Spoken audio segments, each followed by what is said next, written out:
ಕೇಶವ ಪ್ರಸಾದ್.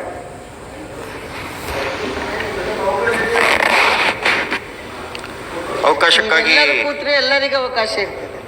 ಅವಕಾಶಕ್ಕಾಗಿ ಧನ್ಯವಾದಗಳು ಮಾನ್ಯ ಸಭಾಪತಿಗಳೇ. ನಿಮ್ಮ ಸದಸ್ಯರೆಲ್ಲ ಎರಡು ಕಡೆ ಯಾರಿದ್ದಾರೆ ನೋಡಿ, ಎರಡು ಕಡೆ ಯಾರಿದ್ದಾರೆ ನೋಡಿ. ಅವಕಾಶಕ್ಕಾಗಿ ಧನ್ಯವಾದಗಳು ಮಾನ್ಯ ಸಭಾಪತಿಗಳೇ. ಬಜೆಟ್ ಮೇಲಿನ ಚರ್ಚೆ ಅಂತಂದ್ರೆ ಒಂದು ವಿಶೇಷತೆ ಇರುತ್ತೆ. ರಾಜ್ಯದ ಈ ವರ್ಷದಲ್ಲಿ ಏನೇನಾಗುತ್ತೆ, ಜನತೆಯ ಮೇಲೆ ಪರಿಣಾಮ ಏನು ಅನ್ನೋವಂಥದ್ದನ್ನ ಅತ್ಯಂತ ವಿವರವಾಗಿ ಒಂದು ರಾಜ್ಯ ಸರ್ಕಾರ ಜನರ ಮುಂದೆ ಮಂಡಿಸುವಂತಹ ಒಂದು ಆರ್ಥಿಕ ಸ್ಥಿತಿ ಇದು. ಇವತ್ತು ಜಗತ್ತಿನಲ್ಲಿ ನಾವು ಕೂಡ ಒಂದು ದೊಡ್ಡ ಆರ್ಥಿಕ ಶಕ್ತಿಯಾಗಿ ಬೆಳೆದಿದ್ದೀವಿ. ಭಾರತದ ಆರ್ಥಿಕತೆಯಲ್ಲಿ ಕರ್ನಾಟಕದ ಪಾಲು ಕೂಡ ತುಂಬಾ ದೊಡ್ಡದೆ. ಆದರೆ ಜಗತ್ತಿನಲ್ಲಿ ಆಗುವಂತಹ ಎಲ್ಲ ಬದಲಾವಣೆಗಳು ನಮ್ಮ ದೇಶದ ಮೇಲೆ ಹಾಗೆ ನಮ್ಮ ರಾಜ್ಯದ ಮೇಲೂ ಬೀಳುತ್ತೆ.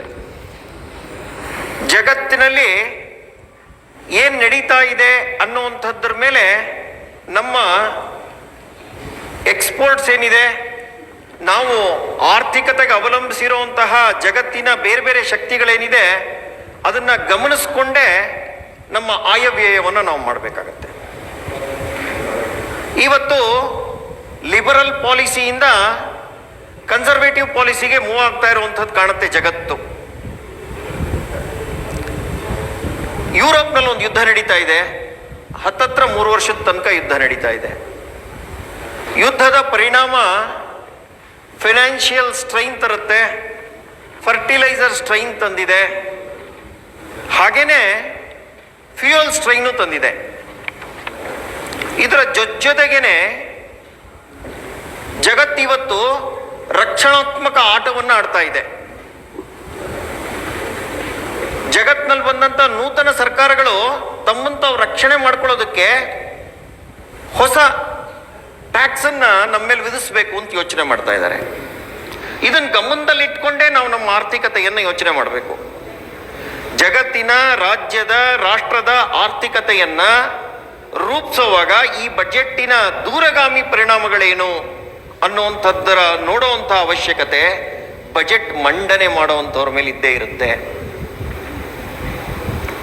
ಐತಿಹಾಸಿಕ 16ನೇ ಬಜೆಟ್ ಅಂತ ನಾವು ಹೇಳ್ಕೊತಾ ಇದ್ದೀವಿ. ತುಂಬಾ ಸಂತೋಷ.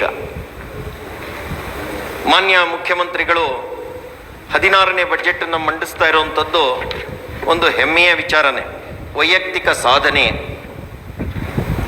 ಇವತ್ತು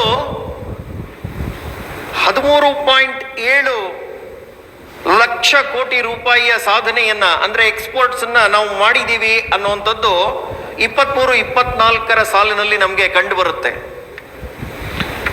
ಇದು ನಮ್ಮ ಆರ್ಥಿಕತೆಯ ಬೆಳವಣಿಗೆಯನ್ನ ಗಟ್ಟಿ ಹಿಡಿಬೇಕು ಅನ್ನೋದರ ಸಂಕೇತವೂ ಆಗಿದೆ.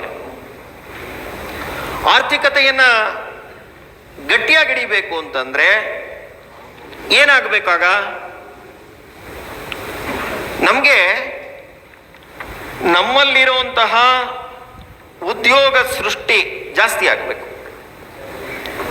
ಕರ್ನಾಟಕವನ್ನ, ಅದು ವಿಶೇಷವಾಗಿ ಬೆಂಗಳೂರನ್ನ ಸ್ಟಾರ್ಟ್ಅಪ್ ಕ್ಯಾಪಿಟಲ್ ಅಂತ ಕರೀತಾ ಇದ್ವಿ ನಾವು. ಸ್ಟಾರ್ಟ್ಅಪ್ ಕ್ಯಾಪಿಟಲ್ ಅಂತ ಅಂದ್ರೆ ಯಾರು ಉದ್ಯೋಗಿ ಆಗಿರ್ತಾನೋ ಅವನು ಉದ್ಯೋಗವನ್ನ ಸೃಷ್ಟಿ ಮಾಡೋದಕ್ಕೆ ಹೋಗ್ತಾನೆ. ಇಡೀ ಭಾರತದಲ್ಲಿ ಕರ್ನಾಟಕವನ್ನ, ಬೆಂಗಳೂರನ್ನ ವಿಶೇಷವಾಗಿ ಇಡೀ ಭಾರತದ ಜನರನ್ನ ಸೂಜಿಗಲ್ಲಿನಂತೆ ಆಕರ್ಷಿಸ್ತಾ ಇತ್ತದು. ಎಲ್ರಿಗೂ ಕೂಡ ಅನ್ನಿಸ್ತಾ ಇತ್ತು ನಾವು ಬೆಂಗಳೂರಿನಲ್ಲಿ ಹೋಗಿ ಒಂದು ಒಳ್ಳೆ ಉದ್ಯೋಗವನ್ನ ತಗೋಬೇಕು ಅಂತ ಹೇಳಿ. ಹಾಗಾಗಿ ಈ ಒಂದು ಸ್ಟಾರ್ಟ್ಅಪ್ಸು ಯಾವ ಮಟ್ಟದ ಪರಿಣಾಮವನ್ನು ಬೀರಿತ್ತು ಅಂದ್ರೆ, ಜಗತ್ತಿನ ಯಾವುದೇ ಒಬ್ಬ ನಾಯಕ ಬರಬೇಕು ಅಂತಂದ್ರೆ ಬೆಂಗಳೂರಿನ ಭೇಟಿ ಅನಿವಾರ್ಯ ಅಂತ ಮಾಡಿತ್ತು. ಆದ್ರೆ ಈ ಕಳೆದ 15 ತಿಂಗಳಿಂದ ಏನಾಗಿದೆ, ನಮ್ಮ ನೆರೆ ರಾಜ್ಯ ಆಗಿರುವಂತಹ ಮಹಾರಾಷ್ಟ್ರ ಸತತವಾಗಿ ಗಮನ ಕೊಟ್ಟು ಈಗದು ಸ್ಟಾರ್ಟ್ಅಪ್ ಕ್ಯಾಪಿಟಲ್ ಆಗೋಗಿದೆ. ಮೊದಲನೇ ಸ್ಥಾನದಲ್ಲಿ ಇದ್ದಂಥವ್ರು ನಾವು 15 ತಿಂಗಳಲ್ಲಿ ಜಾರಿದೀವಿ ಅಂತ ಅಂದ್ರೆ ಕಾರಣ ಏನು, ಯಾರ ಕಾರಣ, ಇದಕ್ಕೆ ಯೋಚನೆ ಮಾಡುವಂತ ಅವಶ್ಯಕತೆ ಇದೆ. ಇದು ವಿಪುಲವಾದಂಥ ಅವಕಾಶವನ್ನ ಸೃಷ್ಟಿ ಮಾಡ್ತಾ ಇತ್ತು, ನಿರುದ್ಯೋಗ ನಿರ್ಮೂಲನೆಗೆ ಕಾರಣ ಆಗ್ತಾ ಇತ್ತಿದು.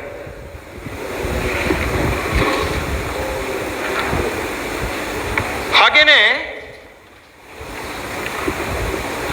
ನಮ್ಮಲ್ಲಿ ಬಿಡದಿನಲ್ಲಿರುವಂಥ ಟೊಯೋಟಾ ಈಗ 6,000 ಜನಕ್ಕೆ ಉದ್ಯೋಗ ಕೊಟ್ಟಿದ್ದೀವಿ. ಅದರಲ್ಲಿ ಅವರೊಂದು ಎಕ್ಸ್ಪ್ಯಾನ್ಷನ್ ಪ್ಲಾನ್ ಅನ್ನು ಮುಂದೆ ಇಟ್ಟಿದ್ರು. 21,000 ಕೋಟಿಯ 25,000 ಜನರಿಗೆ ಉದ್ಯೋಗ ಸೃಷ್ಟಿ ಮಾಡಬೇಕು ಅನ್ನುವಂಥ ಯೋಜನೆ. ಕರ್ನಾಟಕ ಸರ್ಕಾರಕ್ಕೆ ಅದು ಗಮನ ಬರಲಿಲ್ಲ. ಅವ್ರ ಜೊತೆನಲ್ಲಿ ಮಾತನಾಡಬೇಕು, MOU ಮಾಡ್ಕೋಬೇಕು, ಅವ್ರಿಗೆ ಬೇಕಾದಂಥ ಅನುಕೂಲತೆಯನ್ನು ಕೊಡಬೇಕು, ಯೋಚನೆಗೆ ಬರಲಿಲ್ಲ.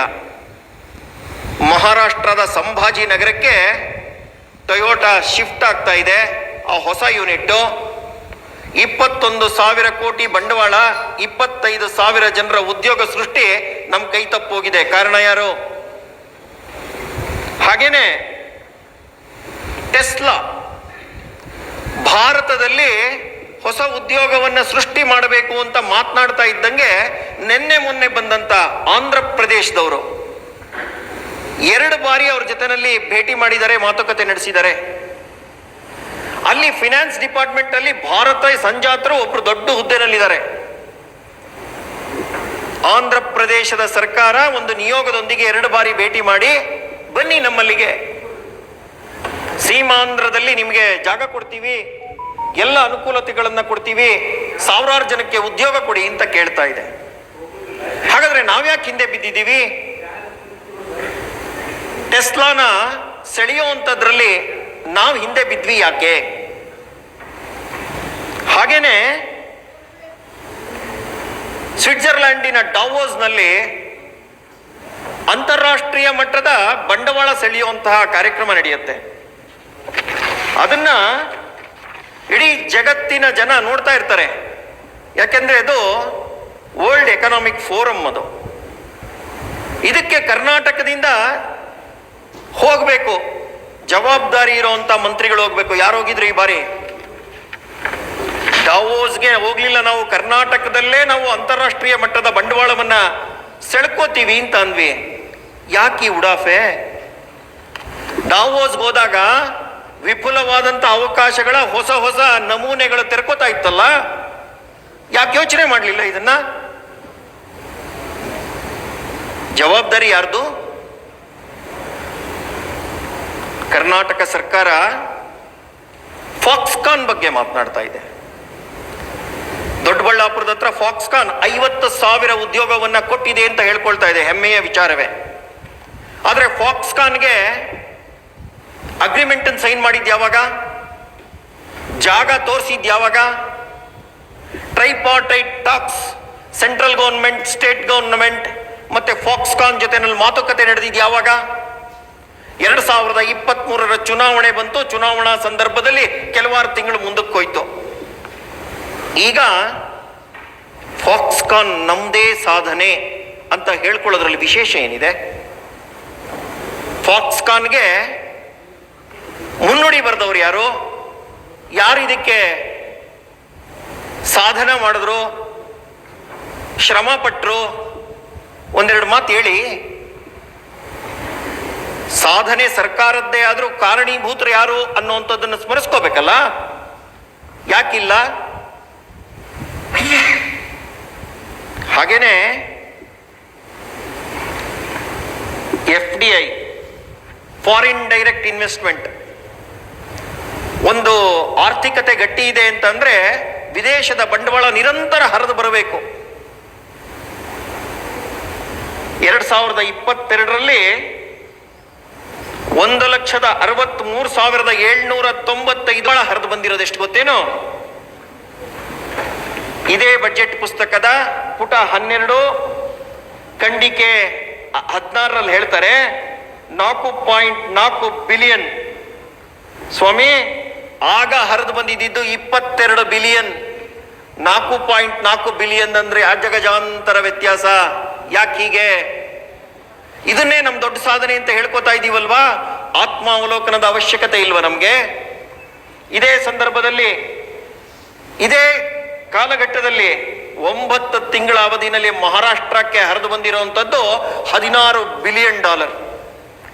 $16 ಬಿಲಿಯನ್ ಅಂತ ಅಂದ್ರೆ ಮೊದಲನೇ ಸ್ಥಾನ ಆದ್ಮೇಲೆ 2, 3, 4 3 ಜನನ್ನು ಸೇರಿಸಿದ್ರೆ $16 ಬಿಲಿಯನ್ ಆಗ್ತಾ ಇಲ್ಲ. ಕಾರಣ ಏನು? ಮೊದಲನೇ ಸ್ಥಾನದಲ್ಲಿದ್ದಂತ ಕರ್ನಾಟಕ 3ನೇ ಸ್ಥಾನಕ್ಕೆ ಜಾರೋಗಬೇಕು ಅಂದ್ರೆ ಕಾರಣ ಏನು? ವಿದೇಶಿ ಬಂಡವಾಳದ ಹರಿವು ನಿರಂತರವಾಗಿರಬೇಕು ಅನ್ನುವಂಥದ್ರ ಬಗ್ಗೆ ಸರ್ಕಾರಕ್ಕೆ ಗಮನ ಇರಬೇಕಲ್ವಾ? ಮತ್ತೆ ಮಹಾರಾಷ್ಟ್ರದ ಬಜೆಟ್ ನಮ್ಗಿಂತ ಜಾಸ್ತಿ. ನಮ್ದು 4,09,000 ಕೋಟಿ ಅಂದ್ರೆ ಅವರು 7 ಲಕ್ಷ ಕೋಟಿ ದಾಟಿದ್ದಾರೆ. ಈಗಾಗಲೇ ಅವರು ಕೂಡ 1 ಟ್ರಿಲಿಯನ್ ಎಕಾನಮಿಗೆ ಸಿದ್ಧತೆ ಮಾಡ್ಕೋತಾ ಇದ್ದಾರೆ.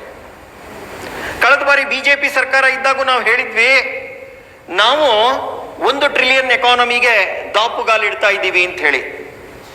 ಆದ್ರೆ ಆವಾಗ ನಾವು ಬಂಡವಾಳದ ಹರಿವನ್ನ ನೋಡಿದಾಗ, ಇವತ್ತಿನ ಬಂಡವಾಳದ ಹರಿವನ್ನ ನೋಡಿದಾಗ ವ್ಯತ್ಯಾಸ ಕಾಣ್ತಾ ಇಲ್ವಾ?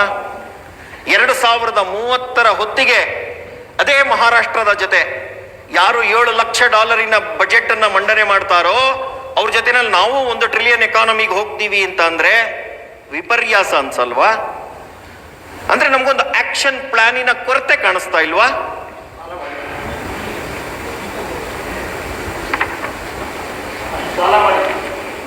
ಹಾಗೆ ಎಲ್ಲ ಪತ್ರಿಕೆಗಳಲ್ಲಿ ಒಂದು ದೊಡ್ಡ ಸುದ್ದಿ ಬಂದಿತ್ತು. ಬಜೆಟ್ನಲ್ಲಿ 68% ಮಾತ್ರ ಹಣ ಉಪಯೋಗ ಆಗಿದೆ, ಇನ್ನು 32% ಹಣ ಉಪಯೋಗ ಆಗೋದು ಬಾಕಿ ಇದೆ. ತಲೆಬರಹ. 2024-25 ಬಜೆಟ್ನಲ್ಲಿ 3,07,00,000 ನಾವು ಹಂಚಿಕೆ ಮಾಡಿದ್ದು. ಅದರ ಜೊತೆಗೆ ಆರಂಭಿಕ ಶಿಲ್ಕು 14,000 ಚಿಲ್ಲರೆ ಕೋಟಿ, ಒಟ್ಟು 3.22 ಲಕ್ಷ ಕೋಟಿ ನಮ್ಮ ಬಜೆಟಿನ ಗಾತ್ರ ಆಗಿತ್ತು. ಆದರೆ ಡಿಸೆಂಬರ್ ಅಷ್ಟೊತ್ತಿಗೆ ಹೇಳುತ್ತೆ ಇದರಲ್ಲಿ ಬಿಡುಗಡೆ ಮಾಡಿರುವಂತ ಮೊತ್ತ ಕೇವಲ 2 ಲಕ್ಷ ಕೋಟಿಗಳು. ಹಾಗೆ ಡಿಸೆಂಬರ್ ಅಷ್ಟೊತ್ತಿಗೆ ಖರ್ಚು ಮಾಡಿರುವಂತ ಮೊತ್ತ ಎಷ್ಟು ಗೊತ್ತಾ? 1.75 ಲಕ್ಷ ಕೋಟಿ. ಇದು ಒಟ್ಟು ಎಷ್ಟು ಅಂದ್ರೆ 54.55% ಮಾತ್ರ. ಒಂದು ರಾಜ್ಯ ಏಪ್ರಿಲ್ನಿಂದ ಡಿಸೆಂಬರ್ ತನಕ ಖರ್ಚು ಮಾಡುತ್ತೆ ಅಂದ್ರೆ 9 ತಿಂಗಳ ಕಾಲಘಟ್ಟದಲ್ಲಿ ಕೇವಲ 50%, 54.55% ಅಭಿವೃದ್ಧಿ ಹೇಗೆ ಸಾಧ್ಯ ರಾಜ್ಯದ್ದು? ಆಮೇಲೆ ಫೆಬ್ರವರಿ ವರದಿ ಬರುತ್ತೆ. 2 ಲಕ್ಷ ಹಣ ಬಿಡುಗಡೆಯಿಂದ 2.5 ಲಕ್ಷ ಬಿಡುಗಡೆ ಮಾಡಿದೀವಿ ಅಂತಾರೆ. ಅದರಲ್ಲಿ ಖರ್ಚೆಷ್ಟು ಮಾಡಿದೀವಿ? 2.19 ಲಕ್ಷ ಕೋಟಿ. 2.19 ಲಕ್ಷ ಕೋಟಿ ಅಂದ್ರೆ 3.22 ಲಕ್ಷ ಕೋಟಿ ಒಟ್ಟು. ಅದರಲ್ಲಿ ಖರ್ಚು ಮಾಡಿರೋದೇ 2.19 ಲಕ್ಷ ಕೋಟಿ. ಇಷ್ಟೊಂದು ಹಣನ ಫೆಬ್ರವರಿ ಆಗೋಯ್ತು, ಮಾರ್ಚ್ 1 ತಿಂಗಳು ಹೇಗೆ ಖರ್ಚು ಮಾಡ್ತೀರಿ? ಬೇರೆ ಬೇರೆ ಸಬೂಬು ಕೊಡುವಂಥದ್ದು ಎಷ್ಟು ಸರಿ? ಇಲಾಖಾವಾರು ನಾನು ಗಮನಿಸಿದಾಗ ಗ್ರಾಮೀಣಾಭಿವೃದ್ಧಿ, ಪಂಚಾಯತ್ ರಾಜ್, ಜಲ ಸಂಪನ್ಮೂಲ, ವಾಣಿಜ್ಯ ಮತ್ತು ಕೈಗಾರಿಕೆ ಇಲಾಖೆಗಳ ಅನುದಾನ ಬಳಕೆ ಎಷ್ಟು ಗೊತ್ತಾ? 50%ಕ್ಕಿಂತ ಕಡಿಮೆ. ಹಾಗೇನೆ ಪರಿಶಿಷ್ಟ ಪಂಗಡಗಳ ಕಲ್ಯಾಣ ಇಲಾಖೆ 50%ಕ್ಕಿಂತ ಕಡಿಮೆ, 46% ಖರ್ಚು ಮಾಡಿರೋದು ಹಣನ. ಹಿಂದುಳಿದ ವರ್ಗಗಳ ಕಲ್ಯಾಣ 60%, 33% ಜನ ಇದ್ದಾರೆ. 36 ತನಕ ಇರುವಂತ ಸಾಧ್ಯತೆ ಇದೆ ರಿಪೋರ್ಟ್ನಲ್ಲಿ. ಖರ್ಚು ಮಾಡಿರೋ ಹಣ 60%. ಅಲ್ಪಸಂಖ್ಯಾತರ ಕಲ್ಯಾಣ, ವಕ್ಫ್ ಅಭಿವೃದ್ಧಿ 66%. ಎಷ್ಟು ಜನ ಇದ್ದಾರೆ? 14%. ಕಾಣಿಸಲ್ವಾ ಕಣ್ಣಿಗೆ? ತಾರತಮ್ಯ ಕಾಣಿಸ್ತಾ ಇದೆ ಅಲ್ವಾ? 33% ಇರುವಂತ ಜನಕ್ಕೆ 60% ಖರ್ಚು ಮಾಡ್ತೀರಿ, 14% ಇರುವಂತ ಜನಕ್ಕೆ 66% ಖರ್ಚು ಮಾಡ್ತೀರಿ. ಮಾನದಂಡಗಳೇನು? ತಾರತಮ್ಯವೇಕೆ? ನಿಮ್ಮ ಆದ್ಯತೆಗಳೇನು ಹೇಳ್ಬೇಕಲ್ವಾ ಸರ್ಕಾರ? ಹಾಗಾದ್ರೆ 100% ಹಣ ಖರ್ಚಾಗತ್ತಾ? ಖಂಡಿತ ಖರ್ಚಾಗಲ್ಲ. ಹೇಗೆ ಈ ವರ್ಷದ ಪ್ರಾರಂಭಿಕ ಹಂತದಲ್ಲಿ 14,000 ಚಿಲ್ಲರೆ ಕೋಟಿ, 14,142 ಕೋಟಿ ಪ್ರಾರಂಭಿಕ ಶುಲ್ಕ ಅಂತ ಹೇಳ್ತಿರೋ, ಆ ಪ್ರಾರಂಭಿಕ ಶುಲ್ಕನ್ನ ಈ ವರ್ಷ ಇನ್ನೂ ಜಾಸ್ತಿ ಇಟ್ಕೊಳ್ಳೋ ಪ್ರಯತ್ನ ಮಾಡ್ತೀರಿ. ಯಾಕೆ ಅಂತಂದ್ರೆ ನೀವು ಖರ್ಚು ಮಾಡಿಬಿಟ್ರೆ, ಹಣನೇನಾದ್ರೂ ಪ್ರಾರಂಭಿಕ ಶುಲ್ಕಕ್ಕೆ ತರದೇ ಇದ್ರೆ ಬಜೆಟ್ನ ವಿತ್ತೀಯ ಶಿಸ್ತನ್ನ ಸಾಧಿಸಿದೀವಿ ಅಂತ ಹೇಳಕ್ಕಾಗಲ್ಲ. ವಿತ್ತೀಯ ಶಿಸ್ತನ್ನ ನೀವು ಹೇಳ್ಕೊಂಡಿದ್ದೀರಿ ನಿಮ್ದ್ರಲ್ಲಿ. ಏನಂತ? GSDPಯ ವಿತ್ತೀಯ ಕೊರತೆಯನ್ನ, ಫಿಸಿಕಲ್ ಡಿಫಿಸಿಟ್ ಅನ್ನ 3% ಒಳಗಡೆ ಇಟ್ಟಿದ್ದೀವಿ. ಹಾಗೇನೆ ಟೋಟಲ್ ಔಟ್ಸ್ಟ್ಯಾಂಡಿಂಗ್ ಲಯಬಿಲಿಟೀಸಿನ GSDPಯ 25% ಒಳಗಡೆ ಇಟ್ಕೊಂಡಿದ್ದೀವಿ ಅಂತ ಹೇಳಿದಿರಿ ನೀವು. ಆದ್ರೆ ಅದು ಎಲ್ಲಕ್ಕೆ ಬಂದು ನಿಂತಿದೆ? ವಿತ್ತೀಯ ಕೊರತೆ 2.95% ಈಗಾಗಲೇ. ಹಾಗೇನೆ ಟೋಟಲ್ ಔಟ್ಸ್ಟ್ಯಾಂಡಿಂಗ್ ಲಯಬಿಲಿಟೀಸ್ 24.91%. ಎಲ್ಲಿದ್ದೀರಿ? ಅಂದ್ರೆ ಈ ರೀತಿ ಪ್ರಾರಂಭಿಕ ಶುಲ್ಕನ್ನ ತೋರಿಸಿ ಹಣ ಹಂಚಿಕೆ ಆಗುತ್ತೆ. ಹಂಚಿಕೆ ಆಗೋದ್ರಲ್ಲಿ ಬಿಡುಗಡೆ ಕಡಿಮೆ ಮಾಡ್ತೀರಿ. ಬಿಡುಗಡೆ ಕಡಿಮೆ ಮಾಡಿದ್ರೆ ಖರ್ಚನ್ನು ಇನ್ನೂ ಕಡಿಮೆ ಮಾಡ್ತೀರಿ. ವಿತ್ತೀಯ ಶಿಸ್ತಿನ ಬದ್ಧತೆಗೆ ನಾವು ಒಳಪಟ್ಟಿದ್ದೀವಿ ಅಂತೇಳಿ ಜಗತ್ತಿಗೆ ತೋರಿಸ್ತಾ ಇದ್ದೀರಾ?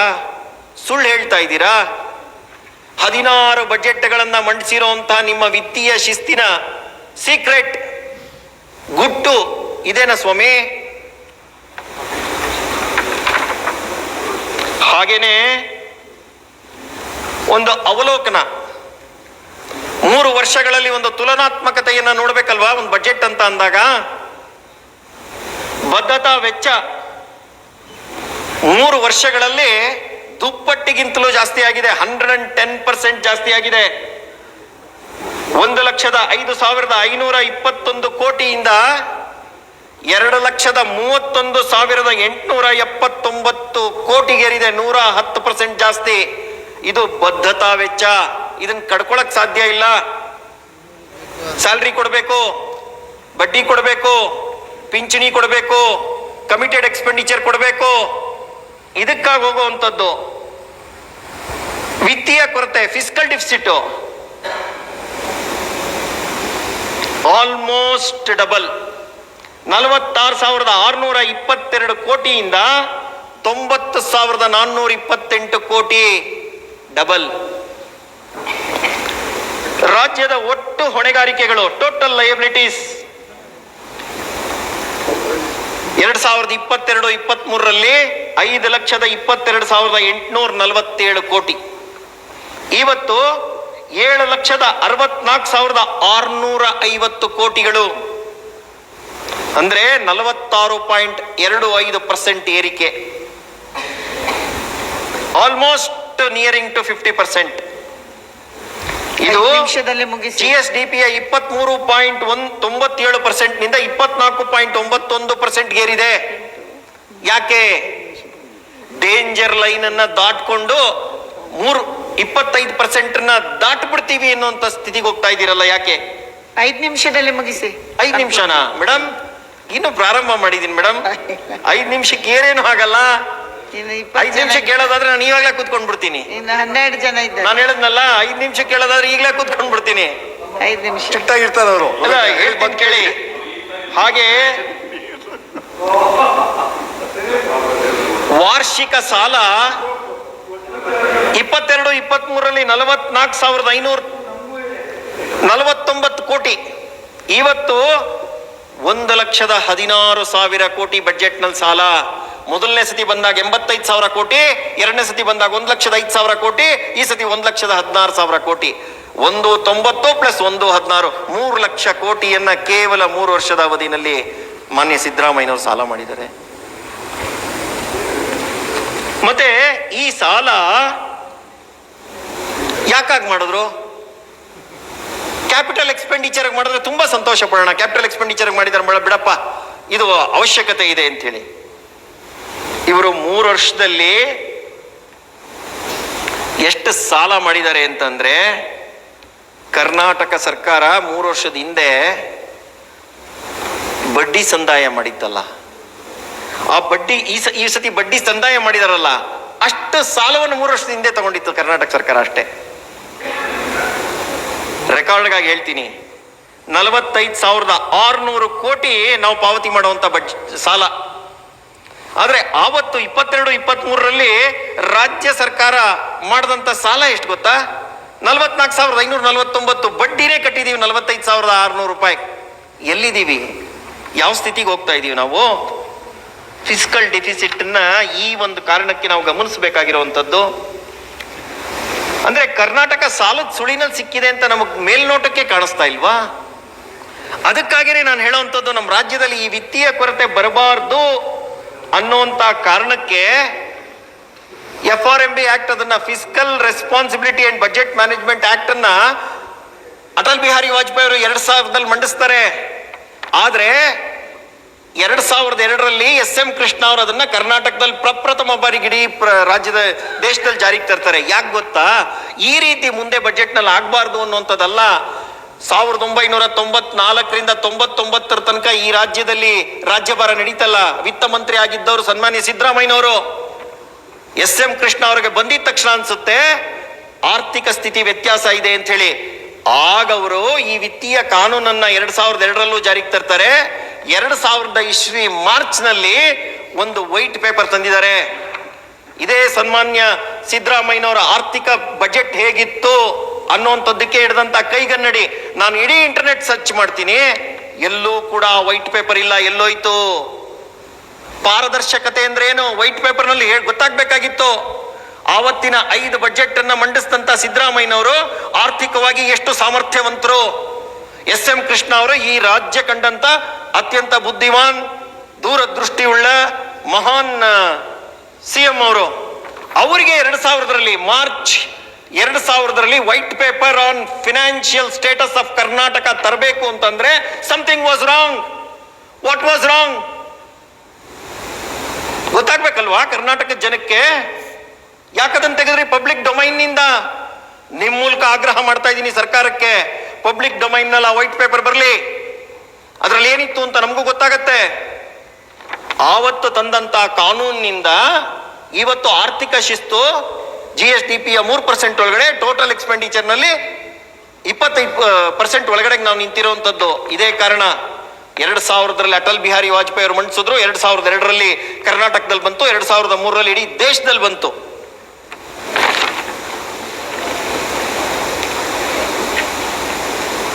ಮುಗಿಸಿ, ಕನ್ಕ್ಲೂಡ್ ಮಾಡಿ.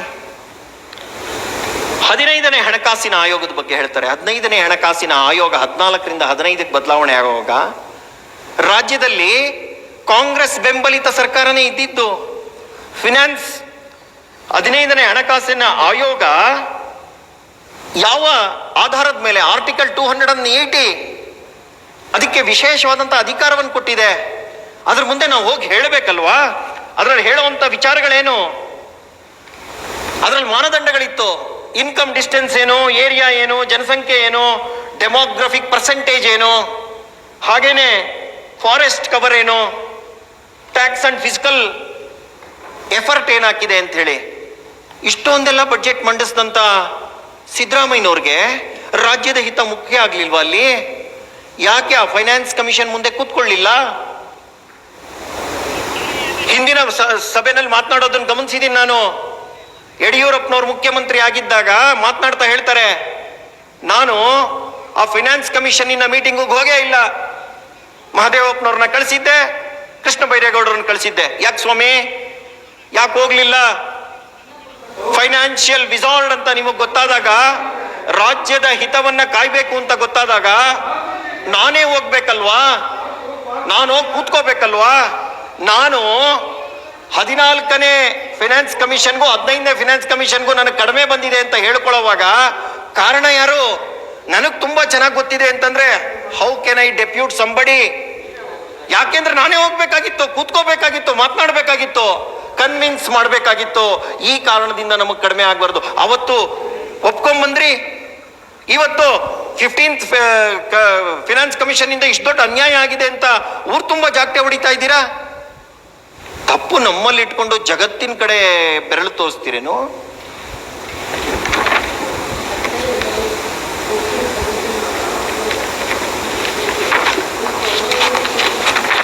ಮುಗಿಸಿ. ಹಾಗೇನೆ ಸೆಸ್ ಮತ್ತೆ ಸರ್ಚಾರ್ಜ್ ನಲ್ಲಿ ನಮ್ಗೇನು ಬರ್ತಾ ಇಲ್ಲ. ಯಾವ ಕಾಲದಲ್ಲಿ ಸೆಸ್ ಅಂಡ್ ಸರ್ಚಾರ್ಜ್ ನಲ್ಲಿ ಕೊಟ್ಟಿದ್ರಿ ಸ್ವಾಮಿ? ಸೆಸ್ ಅಂದ್ರೆ ಸರ್ಚಾರ್ಜ್ ಹಾಕೋದು ಯಾಕೆ? ವಿಶೇಷವಾದಂತ ಸಂದರ್ಭದಲ್ಲಿ ಸೆಸ್ ಅಂಡ್ ಸರ್ಚಾರ್ಜ್ ನ ಹಾಕ್ತಾರೆ. ಜಗತ್ತಿಗೆ ಗೊತ್ತಿರುವಂತದ್ದು ವಿಶೇಷವಾದಂತ ಸಂದರ್ಭ ಅದು. ಪರ್ಟಿಕ್ಯುಲರ್ ಕಮಾಡಿಟೀಸ್ ಮೇಲೆ ಪರ್ಟಿಕ್ಯುಲರ್ ಯೂಸ್ ತಗೊಳ್ಳುವಂಥದ್ದು. ಕಾಂಗ್ರೆಸ್ ಸರ್ಕಾರ 66 ವರ್ಷ ಈ ದೇಶನ ಆಳ್ತಲ್ಲ, ಯಾವಾಗ ಕೊಟ್ಟಿದ್ರಿ ಸೆಸ್ ಅಂಡ್ ಸರ್ಚಾರ್ಜ್ ನ? ರಾಜ್ಯಗಳ ಜೊತೆ ಹಂಚ್ಕೊಂಡಿದ್ರೆ ನೀವು? ಯಾಕೆ ಕೊಡ್ಲಿಲ್ಲ? ಹಾಗೇನೆ ಟ್ಯಾಕ್ಸ್ ಡೆವಲ್ಯೂಷನ್ ನಲ್ಲಿ ನಮ್ಗೇನು ಬಂದಿಲ್ಲ ಏನೂ ಬಂದಿಲ್ಲ ಅಂತ ಹೇಳ್ತೀರಲ್ಲ. 2014ರಲ್ಲಿ ಮೋದಿ ಅವರು ಪ್ರೈಮ್ ಮಿನಿಸ್ಟರ್ ಆಗಿ ಬಂದ್ರಲ್ಲ, ಅದಕ್ಕಿಂತ ಮುಂಚೆ ಕರ್ನಾಟಕಕ್ಕೆ ಬರ್ತಾ ಇದ್ದಿದ್ದು 29%, 32% ಮ್ಯಾಕ್ಸಿಮಮ್. 32% ಇಂದ 42%ಗೆ ಇನ್ಕ್ರೀಸ್ ಮಾಡಿದ್ರಲ್ಲ. ಅವ್ರು ಗೊತ್ತಿತ್ತು. ಗುಜರಾತಿನ ಮುಖ್ಯಮಂತ್ರಿ ಆಗಿದ್ದಾಗ ಅವ್ರು ಮಾತನಾಡಿದ್ರು, ಕೇಂದ್ರಕ್ಕೆ ಬರುವಂತಹ ಹಣ ಏನಿದೆ, ಕೇಂದ್ರದಿಂದ ರಾಜ್ಯಗಳಿಗೆ ಬರುವಂತದ್ದು ಇದೆಯಲ್ಲ ಟ್ಯಾಕ್ಸ್ ಡೆವಲ್ಯೂಷನ್, ಅದು ಕಡಿಮೆ ಇದೆ ಅಂತ ಗೊತ್ತಿದ್ದು. ಒಂದೇ ಸತಿಗೆ 10% ಜಾಸ್ತಿ ಮಾಡಿದ್ರು. ಒಂದೇ ಸತಿಗೆ 10% ಜಾಸ್ತಿ ಮಾಡಿದಾಗ ಲಾಭ ಆಗ್ಲಿಲ್ವಾ ನಮ್ಗೆ? ಆಗ ನೀವೇನ್ ಮಾತನಾಡಿದ್ರಿ? ಫಿಸ್ಕಲ್ ಟ್ಯಾಕ್ಸ್ ಡೆವಲ್ಯೂಷನ್ ಜಾಸ್ತಿ ಮಾಡಿದ್ದಾರೆ, ಆದ್ರೆ ಗ್ರಾಂಟ್ಸ್ ಇನ್ ಏಡ್ ಕಡಿಮೆ ಮಾಡ್ಬಿಡ್ತಾರೆ. ಯಾಕೆ ಸ್ವಾಮಿ ಅಪಪ್ರಚಾರ ಮಾಡ್ತೀರಿ? ಕಡಿಮೆ ಆಗಿಲ್ಲ, 2 ಬಾರಿ ಕಡಿಮೆ ಆಗಿಲ್ಲ. ನಾನು ಹೇಳ್ತೀನಿ, ಆ ಸಂದರ್ಭದಲ್ಲಿ ನಮಗೆ ಕನ್ಕ್ಲೂಡ್ ಮಾಡಿ. ಒಂದು ನಿಮಿಷ ಮೇಡಮ್, ನಾನು ಫಿಗರ್ಸ್ ನಿಮಗೆ ಕೊಡ್ಲೇಬೇಕು.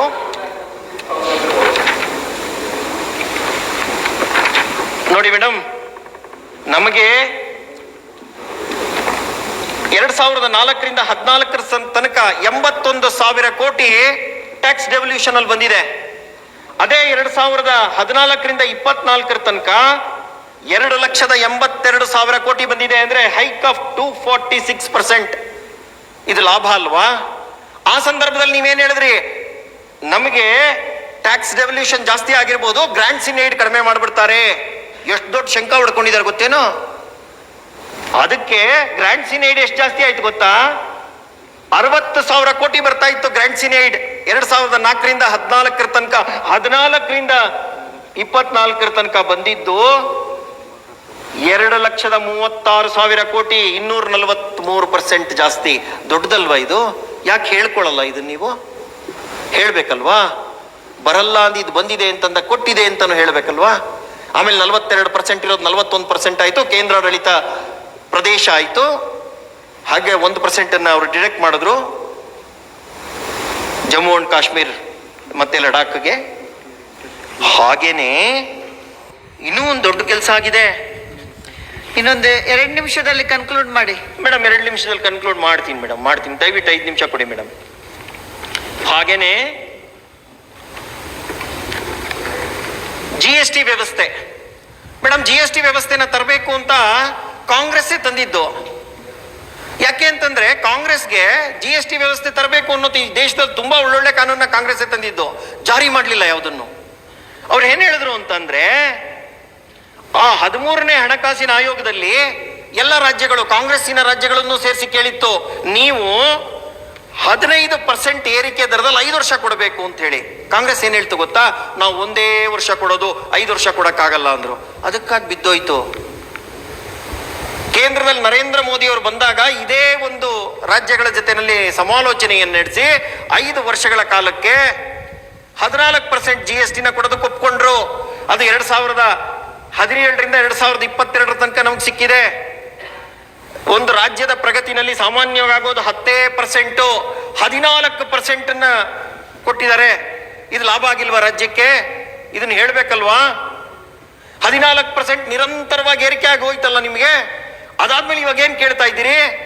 17ರಿಂದ 22 ತನಕ ಕೊಟ್ಟಿದ್ದಾದ್ಮೇಲೆ ಈಗ 4 ವರ್ಷದಿಂದ ಅದು ಕೊಟ್ಟಿಲ್ಲ ಅಂತ ಕೇಳ್ತಾ ಇದ್ದೀರಿ. ಗೊತ್ತಲ್ಲ ಸ್ವಾಮಿ ಸನ್ಮಾನ್ಯ ಸಿದ್ದರಾಮಯ್ಯನವರೇ, ತಮ್ಗೆ ಗೊತ್ತಿರೋಂಥದ್ದು 17ರಿಂದ 22ಕ್ಕೆ ಮಾತ್ರ ಸಿಗೋದು ಅಂತ ಹೇಳಿ ನೀವೇ ಭಾಷಣದಲ್ಲಿ ಹೇಳಿದಿರಿ.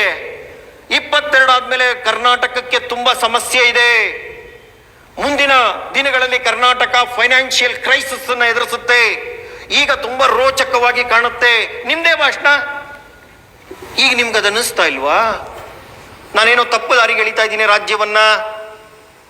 ನನ್ನ ಬಾಯಿನಿಂದ 16ನೇ ಬಜೆಟ್ ಅನ್ನ ಮಂಡಿಸಿರುವಂಥವ್ರು ಸತ್ಯವನ್ನೇ ಹೇಳಬೇಕು. ಯಾಕೆಂದ್ರೆ ಇದು ಪುಣ್ಯಕೋಟಿಯ ನಾಡು. ಪುಣ್ಯಕೋಟಿಯ ನಾಡಿನಲ್ಲಿ ಸತ್ಯವನ್ನಲ್ಲದೆ ಬೇರೆ ಏನು ಹೇಳಬಾರ್ದು. ಯಾಕೆ ಸ್ವಾಮಿ ಈ ರೀತಿ ನಿಮ್ಮ ನಡವಳಿಕೆ?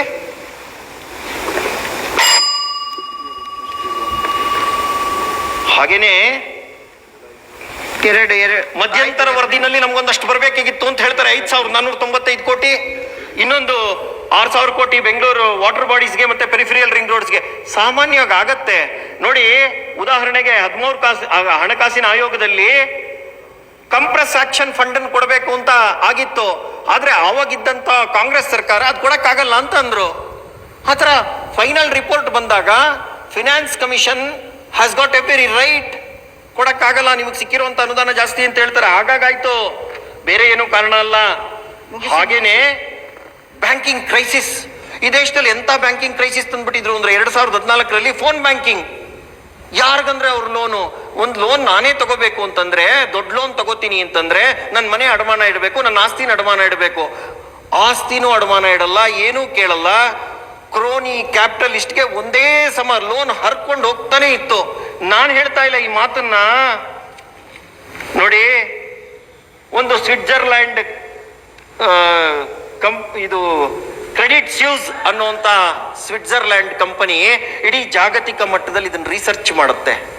ಕ್ರೆಡಿಟ್ ಸ್ಯೂಸ್ ಅನ್ನುವಂಥದ್ದು ಆಕ್ಚುಲಿ ಫ್ರೆಂಚ್ ಪದ. ಅದು ಅಂದ್ರೆ ಸ್ವಿಸ್ ಕ್ರೆಡಿಟ್ ಅನ್ಬೇಕು ಅದನ್ನ. ಅವರು 2012ರಲ್ಲಿ ಒಂದು ವರದಿ ಕೊಡ್ತಾರೆ. ಭಾರತದ ಬ್ಯಾಂಕಿಂಗಿನ ನಿವ್ವಳ ಶೇಕಡ 98% ಅಂದ್ರೆ 5.5 ಲಕ್ಷ ಕೋಟಿಯನ್ನ ಕೇವಲ 10 ಕೈಗಾರಿಕೋದ್ಯಮಿಗಳ ಕೈನಲ್ಲಿದೆ. 2012ರಲ್ಲಿ ಆಗರ ಅಧಿಕಾರ ಯಾರ ಕೈಲಿತ್ತು ಮಾನ್ಯ ಸಭಾಪತಿಗಳೇ? ಯೋಚನೆ ಮಾಡ್ಬೇಕಲ್ವಾ. 2014ಕ್ಕೆ ಬಂದಾಗ ಸಾಕಷ್ಟು ಬ್ಯಾಂಕಿಂಗ್ ನಲ್ಲಿ ವ್ಯತ್ಯಾಸಗಳನ್ನ ತಂದ್ರು, ನಿರಂತರವಾಗಿ ತಂದ್ರು. ಹಾಗಾಗಿ ಆ ರಿಫಾರ್ಮ್ಸ್ ತಂದ್ರಲ್ಲ, ರೆಕಗ್ನೈಸ್ ಮಾಡಿದ್ರು, ರೆಸೊಲ್ಯೂಷನ್ ಪಾಸ್ ಮಾಡಿದ್ರು, ಇನ್ಸಾಲ್ವೆನ್ಸಿ ಅಂಡ್ ಬ್ಯಾಂಕ್ರಪ್ಸಿ ಆಕ್ಟ್ ತಂದ್ರು, ಡೆಟ್ ರಿಕವರಿ ಟ್ರಿಬ್ಯುನಲ್ ನ ಮಾಡಿದ್ರು. ಹಾಗೇನೆ ರೀಕ್ಯಾಪಿಟಲೈಸೇಷನ್ಗೆ 3.1 lakh crores ನ ಕೊಟ್ರು. ಮತ್ತೆ ಬ್ಯಾಂಕ್ಗಳನ್ನ ಶಕ್ತಿ ತುಂಬಿದ್ರು. ಅವಾಗಲೇ ಬ್ಯಾಂಕ್ ನ ಮರ್ಜರ್ ಮಾಡಿದ್ದು. ಸಣ್ಣ ಪುಟ್ಟ ಬ್ಯಾಂಕ್ಗಳಿದ್ರೆ ಮುಳುಗೋಗುತ್ತೆ. ಚೈನಾದಲ್ಲಿ ಬ್ಯಾಂಕ್ ಮುಳುಗೋಗಿದೆ, ಸ್ವಿಟ್ಜರ್ಲ್ಯಾಂಡ್ ಅಲ್ಲಿ ಬ್ಯಾಂಕ್ ಮುಳುಗೋಗಿದೆ, ಅಮೆರಿಕಾದಲ್ಲಿ ಬ್ಯಾಂಕ್ ಮುಳುಗೋಗಿದೆ. ಸಮಯ ಇದ್ದಿದ್ರೆ ಎಲ್ಲನ್ನೂ ಕೂಡ ಹೇಳಬಲ್ಲೆ. ಹಾಗಾಗಿ ಭಾರತವು ಆ ರೀತಿ ಆಗಬಾರ್ದು ಅಂತ ಹೇಳಿ ಅತ್ಯಂತ ಬಲಿಷ್ಠವಾದಂತಹದ್ದನ್ನು ಮಾಡ್ತಾ ಇದ್ದಾರೆ. ಇದಿಷ್ಟು ಆರ್ಥಿಕ ವಿಚಾರಗಳನ್ನ ನಾನು ತಮ್ಮ ಮುಂದೆ ಹೇಳ್ತಾ, ಹಿಂದುಳಿದ ವರ್ಗಗಳ ಕಲ್ಯಾಣಕ್ಕೆ ನೀವು ಕೊಟ್ಟಿರುವಂತದ್ದು ಅಮೌಂಟ್ ಎಷ್ಟು? 4,300 ಕೋಟಿ. 33% ಇರುವಂತ ಜನಕ್ಕೆ 4,300 ಕೋಟಿ.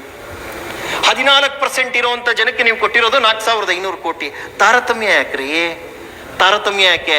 ಎಷ್ಟು ಸಂಖ್ಯೆ ಇದಾರೋ ಅಷ್ಟೇ ಹಣ ಕೊಡ್ತೀವಿ ಅಂತ ನೀವೇ ಹೇಳಿರೋದು. ಕೊಡಿ ಸ್ವಾಮಿ ಅದಕ್ಕೆ ಸರಿಯಾಗಿ. ಮತ್ತೆ ನೀವು ಅಲ್ಪಸಂಖ್ಯಾತರಿಗೆ ಏನೇನೆಲ್ಲ ಮಾಡಕ್ಕಿದ್ರು ಮಾಡಿ, ತುಂಬಾ ಸಂತೋಷ. ಆದ್ರೆ ನಾನು ಹೇಳೋದು, ಕರ್ನಾಟಕದಲ್ಲಿ ಕನ್ನಡನೇ ಸಾರ್ವಭೌಮ ಅಲ್ವಾ? ಈ ಎಲ್ಲ ಶಾಲೆಗಳಲ್ಲೂ ಕನ್ನಡದ ಶಾಲೆಗಳಾಗತ್ತಾ? ಕನ್ನಡ ಕಲಿಸ್ತೀವಾ? ಕನ್ನಡದಲ್ಲಿ ನಾವು ಇವತ್ತು ನಮ್ಮ ಜಯ ಭಾರತ ಜನನೀಯ ತನುಜಾತೆ ಜಯ ಹೇ ಕರ್ನಾಟಕ ಮಾತೆ ಹೇಳ್ತೀವ. ಎಲ್ಲ ಶಾಲೆಗಳಲ್ಲೂ ಅದನ್ನ ಕಂಪಲ್ಸರಿ ಮಾಡ್ತೀವಾ? ಅಲ್ಲಿ ಡ್ರೆಸ್ ಕೋಡ್ ಏನು ಅಂತ ರಾಜ್ಯ ನಿರ್ಧಾರ ಮಾಡುತ್ತಾ? ಮತ್ತೆ ಅಲ್ಲಿ ಹೇಳ್ಕೊಡುವಂತ ವಿದ್ಯಾಭ್ಯಾಸದಲ್ಲಿ ನಮ್ಮಂತೆ ಅತ್ಯಂತ ಸ್ಫುಟವಾಗಿ ನಿರರ್ಗಳವಾಗಿ ಕನ್ನಡ ಮಾತನಾಡುವಂತವ್ರು ತಯಾರಾಗ್ತಾರ? ಅಲ್ಲಿ ಕೂಡ ಬರುವಂತ ಶಿಕ್ಷಕರು ಯಾರು? ಯೋಚನೆ ಮಾಡ್ಬೇಕಲ್ವಾ? ಹಾಗೆ ಬೆಂಗಳೂರು ಅಭಿವೃದ್ಧಿಗೆ ತುಂಬಾ ದೊಡ್ಡ ಯೋಚನೆ ಮಾಡಿದೀವಿ. ಇಟ್ಟಿರುವಂತ ಬಂಡವಾಳ 7,000. ಹೋಗ್ಬೇಕು ಆದ್ರೆ ಸಮಯ ಇಲ್ಲ. ಹಾಗೇನೆ ಅದಾನಿ ಅದು ಮಾಡಿದ್ದಾರೆ, ಅದಾನಿ ಇದು ಮಾಡಿದ್ದಾರೆ. ಕಾಂಗ್ರೆಸ್ಸಿನ ಅದಾನಿಗೆ ಪಾಮ್ ಆಯಿಲ್ ಲೈಸೆನ್ಸ್ ಕೊಟ್ಟವರು ರಾಜೀವ್ ಗಾಂಧಿ 1989. ಅದಾನಿಗೆ ಭಾರತದಲ್ಲಿ ಅತ್ಯಂತ ದೊಡ್ಡ ಬಂದರು ಪರವಾನಗಿ ಕೊಟ್ಟವರು ನರಸಿಂಹರಾವ್ 93ರಲ್ಲಿ. ಅಂಬಾನಿಗೆ ರಿಲಯನ್ಸ್ ರಿಟೇಲ್ ಲೈಸೆನ್ಸ್ ಕೊಟ್ಟವರು 2005ರಲ್ಲಿ ಮನಮೋಹನ್ ಸಿಂಗ್. ಹಾಗೇನೆ ಅಂಬಾನಿಗೆ 4G ಲೈಸೆನ್ಸ್ ಕೊಟ್ಟವರು ಮನಮೋಹನ್ ಸಿಂಗ್ 2013. ಅಂಬಾನಿಗೆ ಹೈವೇ ಕಾಂಟ್ರಾಕ್ಟ್ ಕೊಟ್ಟವರು TR ಬಾಲು DMK 1913. ಕೇರಳದ ವಿಲಿಜಿಯಂ ಬಂದರನ್ನು ಅದಾನಿ ಕೊಟ್ಟಂತವರು ಕೇರಳದ ಕಮ್ಯುನಿಸ್ಟ್ ಸರ್ಕಾರ 13. ಅದಾನಿಗೆ 6,100 ಮೆಗಾವಾಟ್ ಪವರ್ ವ್ಯಾಟ್ ಅನ್ನು ಒದಗಿಸಿಕೊಟ್ಟಂತವರು 2020ರಲ್ಲಿ ಅಮರೀಂದರ್ ಸಿಂಗ್ ಪಂಜಾಬ್ ಮುಖ್ಯಮಂತ್ರಿ. ಇದಿಷ್ಟರ ಜೊತೆಗೆ ಸಾಕು ಮುಗಿಸಿ ಅಲ್ಪಸಂಖ್ಯಾತರಿಗೆ ಅಂತ ಹೇಳ್ತಿರಲ್ಲ, ಇಲ್ಲಿ ಮುಗಿಸಿ. ಒಬ್ಬ ಜೈನ್ ಸ್ವಾಮೀಜಿ ಸಲ್ಲೇಖನ ವ್ರತವನ್ನ ತಗೊಳ್ತೀನಿ, ನೀವು ಜೈನರಿಗೇನು ಕೊಟ್ಟಿಲ್ಲ, ನಾವು ಕೇಳ್ತಾ ಇರೋದು ಅಲ್ಪಸಂಖ್ಯಾತರು ಅಂದ್ರೆ ಜೈನರು, ಬೌದ್ಧರು, ಸಿಖ್ರು, ಜೊರಾಸ್ಟ್ರಿಯನ್ರು, ಎಲ್ರಿ ಇವರೆಲ್ಲ, ಕ್ರಿಶ್ಚಿಯನ್ರು, ಇವರೆಲ್ಲರೂ ಇದಾರಲ್ಲ, ಇವರೆಲ್ಲರಿಗೂ ಕೂಡ ಸಮಗ್ರವಾಗಿ ಯೋಚನೆ ಮಾಡ್ಬೇಕಲ್ವಾ? 14% ಇರೋಂಥ ಜನಕ್ಕೆ ಯೋಚನೆ ಮಾಡಿ ಬೇಡ ಅನ್ಲಿಲ್ಲ, ಆದ್ರೆ ಸಮಗ್ರತೆ ಬೇಡವಾ? ಯಾಕಿದು? ಸಿದ್ದರಾಮಯ್ಯನವರು ರಾಜಕೀಯಕ್ಕೆ ಬಂದಾಗ ಹಸಿರು ಶಾಲ್ ಹಾಕೊಂಡ್ಬಂದ್ರು, ಈಗ ಮೈ ತುಂಬಾ ಹಸಿರು ಹೊತ್ಕೊಂಡ್ಬಿಟ್ಟಿದ್ದಾರೆ, ತಲೆ ಮೇಲೂ ಒಂದು ಹಸಿರು ಕುಕ್ಕಿ ಹಾಕೊಂಡ್ಬಿಟ್ಟಿದ್ದಾರೆ. ಇದೇ ನನ್ನ ದುರಂತ. ಹಾಗಾಗಿ ಈ ಬಜೆಟ್ ಅಭಿವೃದ್ಧಿ ಪರ ಅಲ್ಲ, ರಾಜ್ಯಕ್ಕೆ ನಾಗರಾಜ್. ವಿರೋಧದಿಂದ ಕೂಡುತ್ತೆ ಅಂತ ಹೇಳ್ತಾ ನಾನು ಮಾತು ಮುಗಿಸ್ತೇನೆ.